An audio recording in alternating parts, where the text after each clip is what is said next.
കേന്ദ്രത്തിൻ്റെ ഭാഗത്ത് നിന്ന് ധാർഷ്ട്യമാണ്, പണം കൊടുക്കില്ല എന്നുള്ളത്. സംസ്ഥാനത്തിൻ്റെ ഭാഗത്ത് നിന്ന് സർക്കാരില്ലായ്മയാണ്. 4.5 മാസമായി അവിടെ പുനരധിവാസത്തിന് വേണ്ടിയിട്ടുള്ള സ്ഥലം പോലും കണ്ടുപിടിക്കാൻ പറ്റിയിട്ടില്ല. ഇപ്പോൾ ദുരിതബാധിതരുടെ പട്ടിക അബദ്ധ പട്ടികയാണ് ഉണ്ടാക്കിയിരിക്കുന്നത്.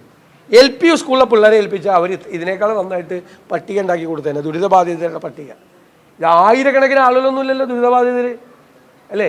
ആയിരക്കണക്കിന് ആളുകളൊന്നുമില്ലല്ലോ, പരിമിതമായ ആളുകളാണ് ദുരിതബാധിതരായിട്ടുള്ള ആളുകൾ. ആ ദുരിതബാധിതരുടെ പട്ടികയിൽ പോലും 100 പേരുടെ പേര് ഇരട്ടിപ്പാണെന്നാണ്. അപ്പം ഒരു സൂക്ഷ്മതയില്ലാതെ കൈകാര്യം ചെയ്യുകയാണ്.